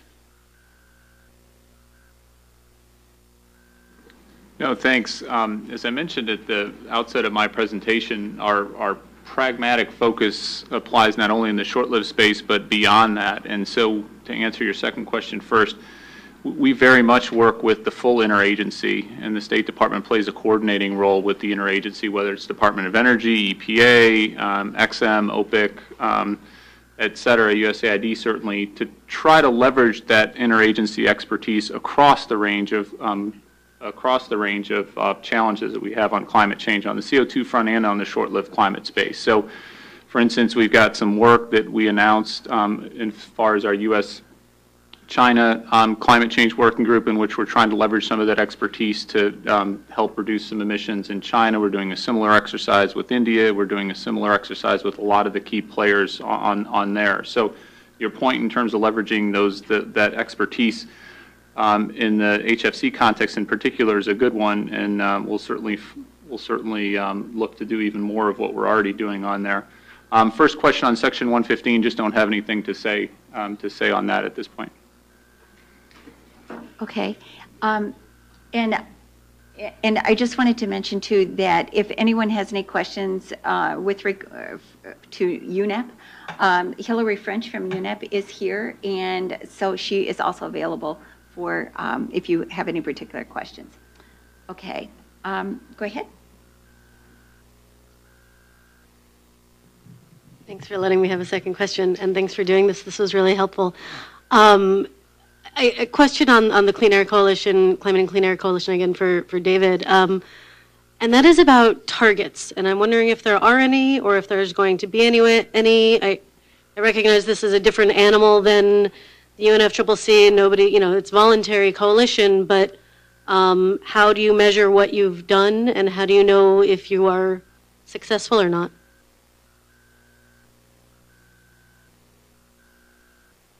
No, thanks. Great question. And I think our lodestar for this coalition is meaningful real-world reductions. So the success or failure of the coalition won't be the number of countries that are on board, the number of organizations that are on board, but what are we actually achieving out in the real world? Can we show demonstrable progress that happens from our various initiatives and other efforts along those lines? We're 19 months in, so as you suspect, we have not shrunk short-lived climate pollutants by half at this point. We're starting to get some things up and running. Some initiatives are further along than other initiatives are. Each initiative is very different depending on the sector. And so some are focused on cities, some are focused on the private sector, some are focused on sharing experiences among countries as well. And a lot of the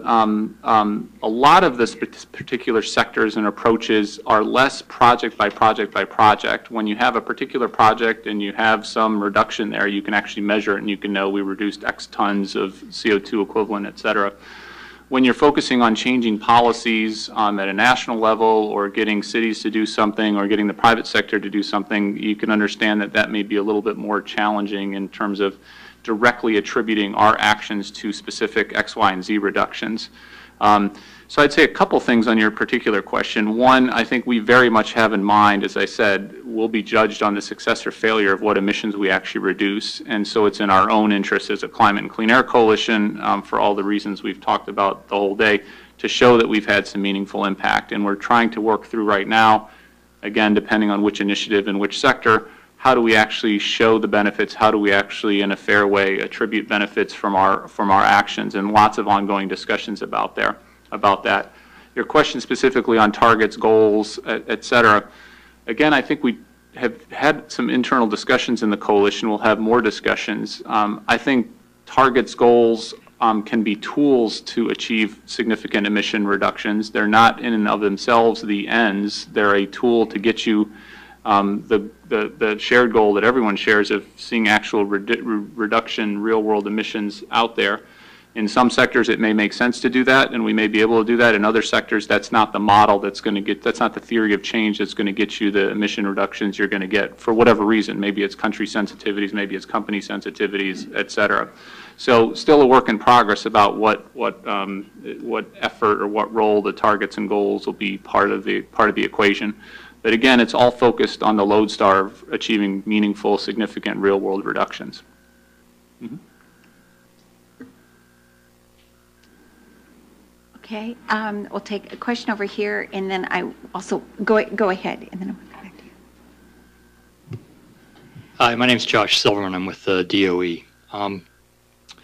You talk a lot, it's all about, and I love the approach, but it's all about substitution. And are you looking at greater efficiencies with the systems already in place as they're going to continue through their lifespans? Answer is absolutely yes. Whatever you do, clearly the energy efficiency standards in most countries are separate from the regulations that would control these greenhouse gases. So you must have solutions that are as energy efficient or even more so and meet the existing energy efficiency regulations and will be able to continue to meet ever more stringent energy efficiency regulations going forward. But that's a very important point because, you know, let's take an extreme example. Your home refrigerator freezer. It has HFC 134A in it. It has about half a pound in it.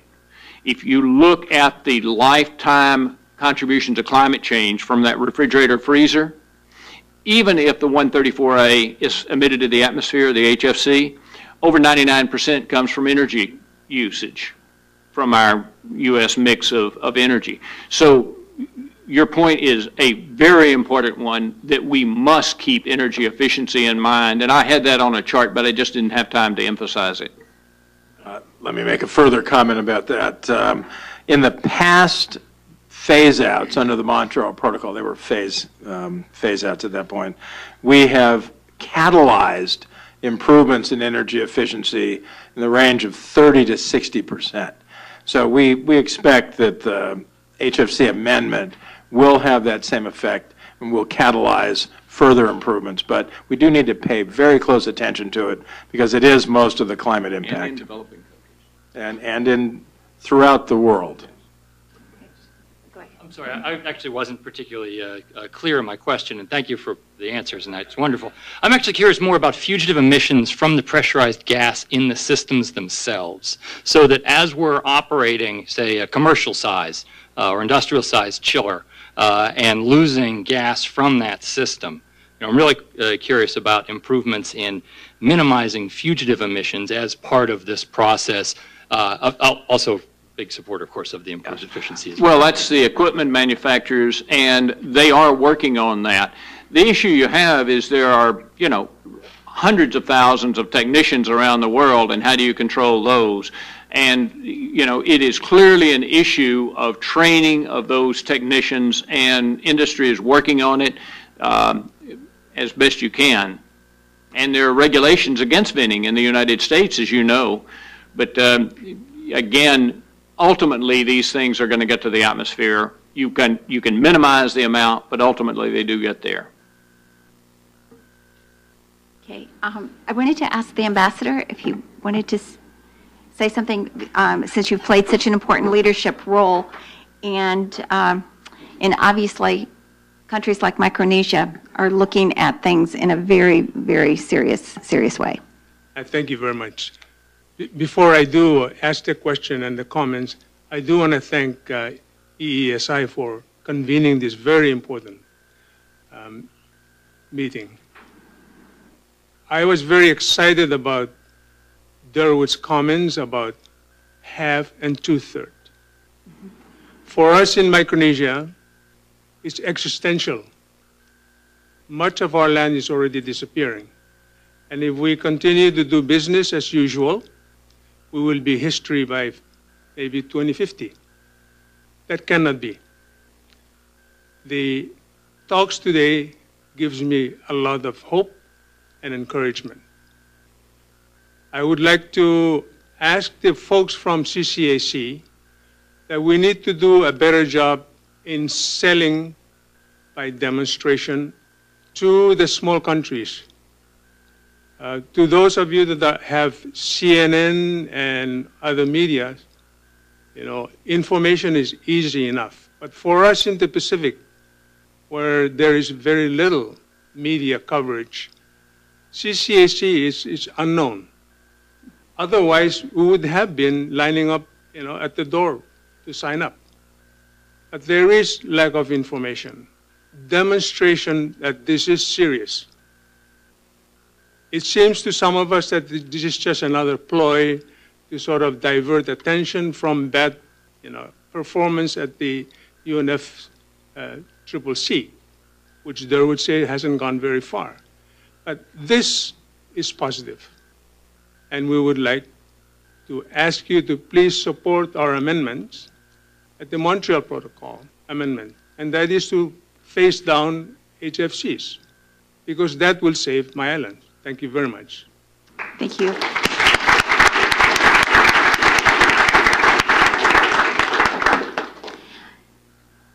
It is pretty incredible when you think about the outsized impact that short-lived climate pollutants have with regard to climate, and therefore addressing them will also have an outsized impact. And at the same time, as you've also heard from all of the speakers, we are finding multiple benefits that make sense for so many reasons to address so many other problems at the same time. And so I think that this is a very important opportunity. It's an exciting opportunity to problem solve, to improve so many things for so many people, and in the case of so many places, it's survival. So I want to thank all of our panelists for being here today. This really important issue. There are so many things that I think are so exciting to learn about. As we've heard, there is a lot of good news. There are things that can be done that can make a big difference, and so we are hoping to be able to tell more of those stories in terms of looking at other things that are important to address and what makes sense, how we address those pragmatically. And if you've got questions, information from the briefing will be posted up on the EESI's website. And also please let us know so that we can ask our speakers in terms of follow-up information that you may want.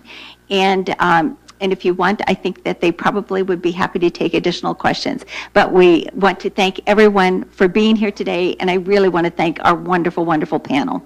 Thank you.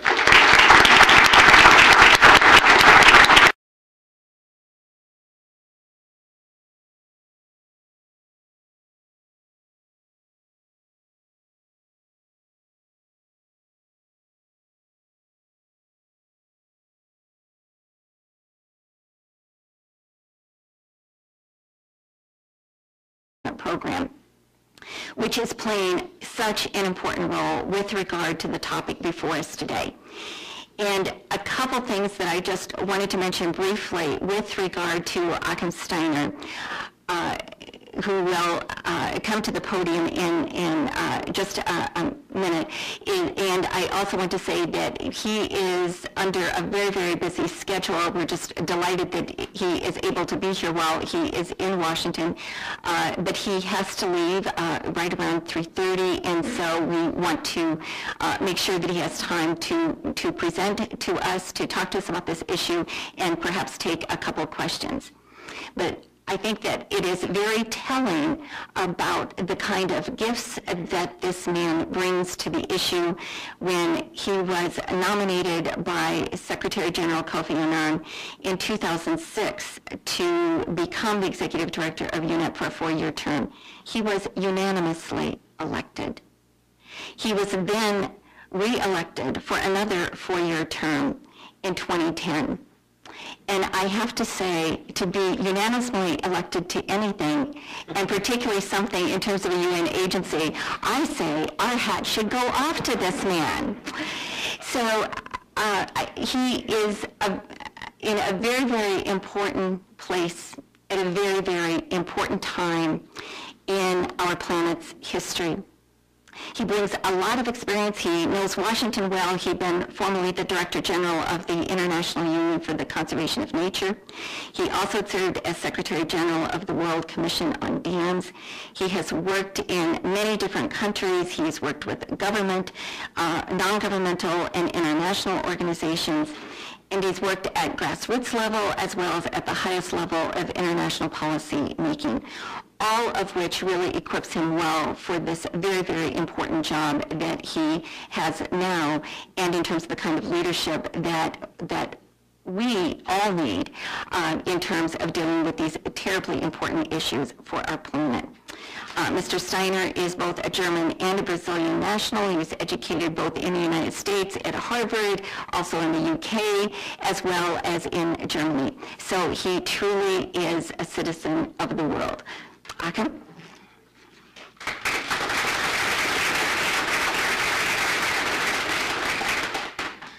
It's almost tempting to continue listening to you.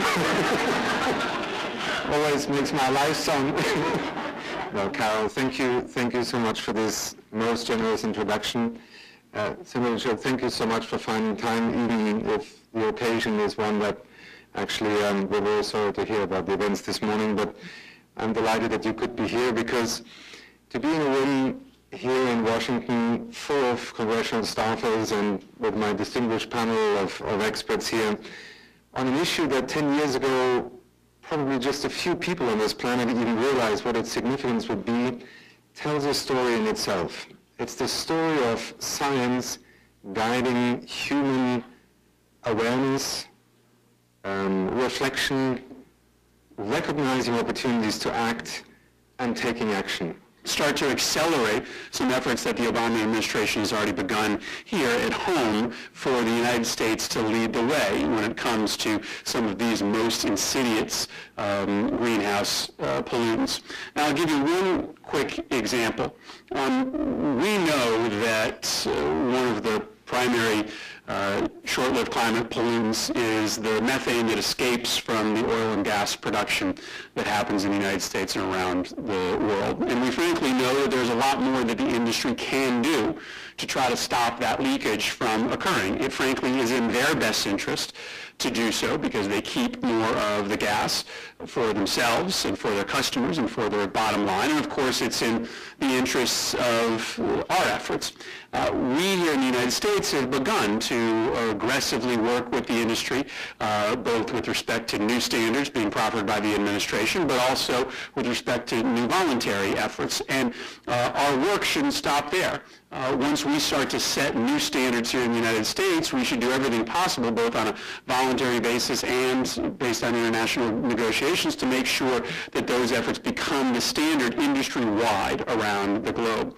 And if you put together those efforts with so many others that are happening, whether it be in the oil and gas industry, in the landfill industry, in the air conditioning and refrigeration industry, we can make some pretty significant progress, and we have to. Because even if you are an optimist about global climate talks, even if you believe that we can get an agreement in 2015 that will be operative on 2020, the damage that is done to the overall environment and atmosphere just in the intervening 8 years is unacceptable.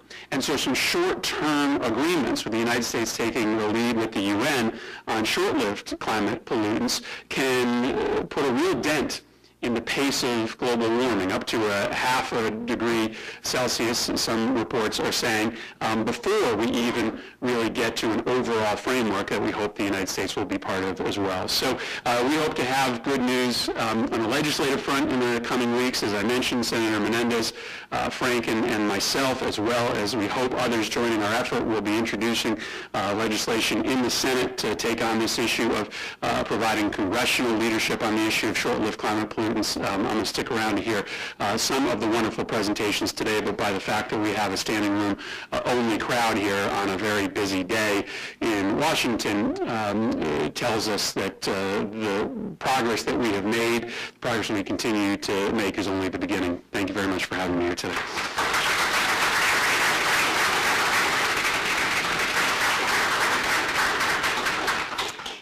Well, we are simply honored and delighted that you are here, and hope that you can stay as long as possible to be part of this. And if there are questions that you have that you want to raise while you're here, please do interject them. The Environmental and Energy Study Institute is delighted to be partnering with regard to this briefing with the UN Environment Program. And we are especially honored to have with us today Achim Steiner, who is the United Nations Undersecretary General and the Executive Director of the United Nations Environment. Leadership on environment and sustainability related issues. One of the winners this year will be Professor Ramanathan, who over 10 years ago, 15 years ago already, was at the forefront of recognizing this phenomenon of the atmospheric brown cloud. The fact that black carbon, soot particles, were beginning to accumulate on a scale over Asia, and as we later discovered also over other parts of the world, that not only had a pollution impact directly, but also had a climate relevant signal. It is out of this work, and then the work of many others also, such as Drew Schindel, who led the methane assessment that UNEP put out a few years ago, and our work on tropospheric ozone related to that, and the recognition of the rapidly growing potential use of HFCs, which could, if not avoided, account for up to 20% of CO2 equivalent emissions in just a few decades. If we could not address these short-lived climate pollutants, which by their very nature are different from carbon dioxide, which remains the biggest challenge, and we should never allow these two to be traded off against one another. But the big difference is that on short-lived climate pollutants, two fascinating things allow the world to come together. First of all, if you stop their emission, you have an almost instant impact, because short-lived climate pollutants, as their name says, do not linger in the atmosphere for hundreds of years or longer. They are a matter of days, months, perhaps a couple of years, until you begin to be able to see the impact of reducing emissions. So they act, or action translates immediately into impact.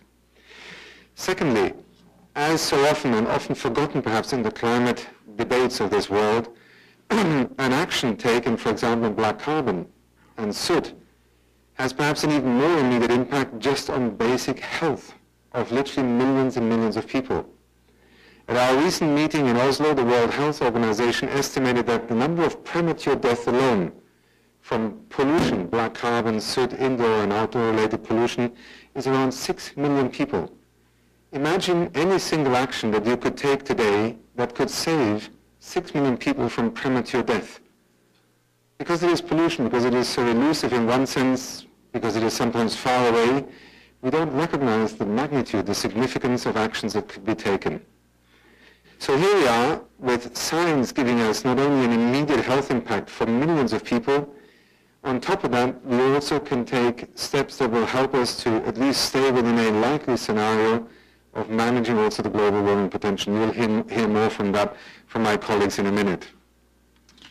As you have seen with President Obama and President Xi Jinping, if we do indeed move forward on the issue of HFCs and the Montreal Protocol, we could open up a second track in which an existing instrument could immediately begin to deliver with a proven formula joint international efforts to avoid something becoming a major problem before it has gained that magnitude in terms of impact.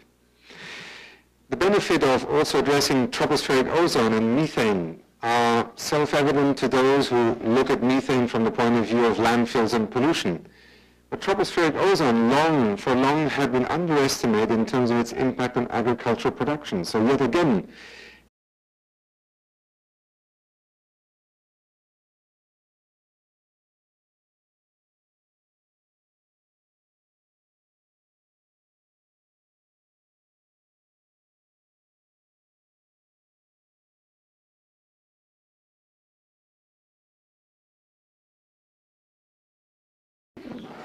Good afternoon, everyone.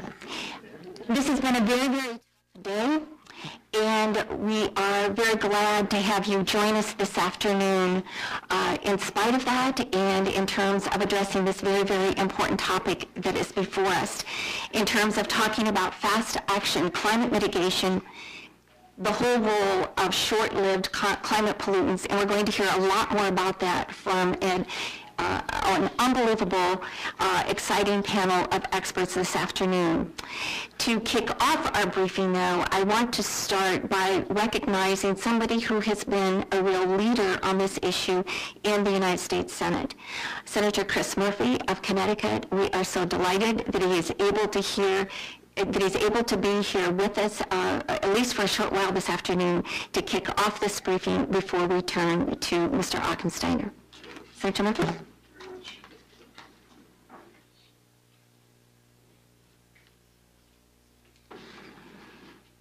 Well, I would say that it is wonderful to be here with you today, except for the fact that the reason that I was originally scheduled to be otherwise engaged was that today is the day that I preside over the Senate floor, and so normally I would be in the presiding chair today, but because of the events at the Navy Yard, the Senate has adjourned for the day. And so, as was mentioned, all of our thoughts and prayers are across the city. We hope for as much good news to come out of a day filled with bad news as possible. I am, though, thrilled that you're here today to hear from a very distinguished panel, and my role here is just to get out of the way as quickly as possible so that you can hear from the true experts.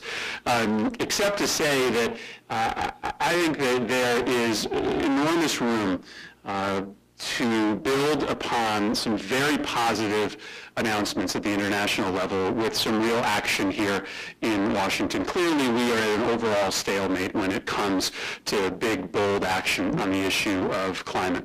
But the issue that you're going to talk about today, the issue of short-lived climate pollutants, I think gives us some ability to have some action that may avoid some of the particularly thorny political problems that surround trying to mitigate the contribution of carbon dioxide.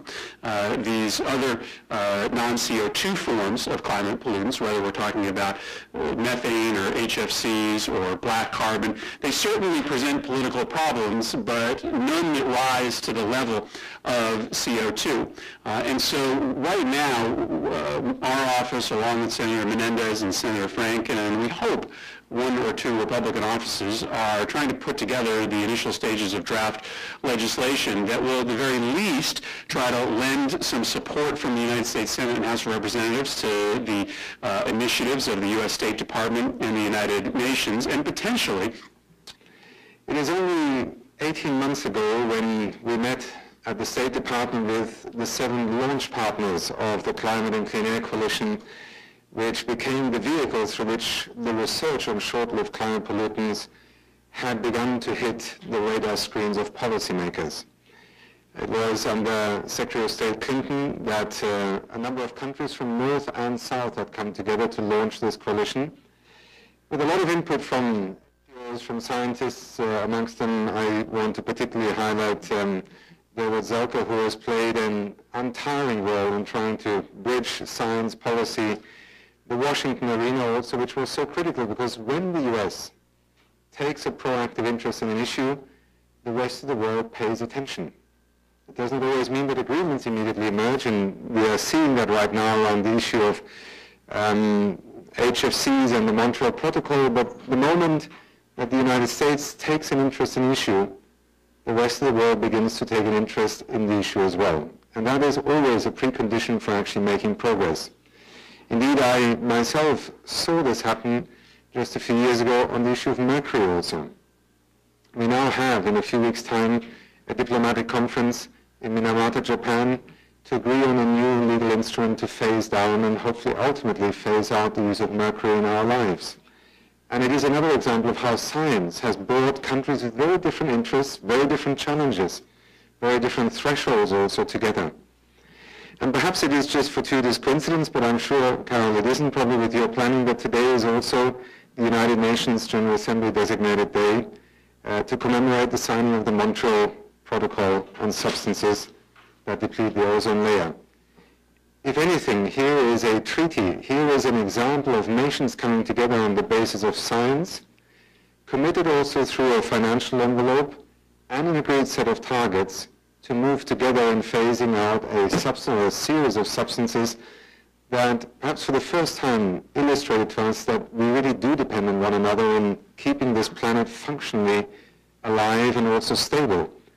Today we can look back on the history of the Montreal Protocol with 98% of ozone-depleting substances agreed at the time phased out, and lo and behold, taking the recent meetings also between China and the United States at the highest level, looking perhaps to this most successful of all environmental treaties as perhaps a partial vehicle that will help us address the challenge of CFCs, HFCs, ozone-depleting substances, and our ability to first of all recognize that the Montreal Protocol has even already made a significant contribution towards addressing global warming, or at least climate change, in the sense of the mix of substances that are in our atmosphere, but more importantly, to allow international cooperation to emerge. Our work on the short-lived climate pollutants is also a fascinating journey of science beginning to recognize certain phenomena. And 2 days from now in New York at the American Natural History Museum, we will be rewarding and recognizing and awarding this year's Champions of the Earth Awards. Amongst them, and this is the highest recognition the United Nations has for people across the world to provide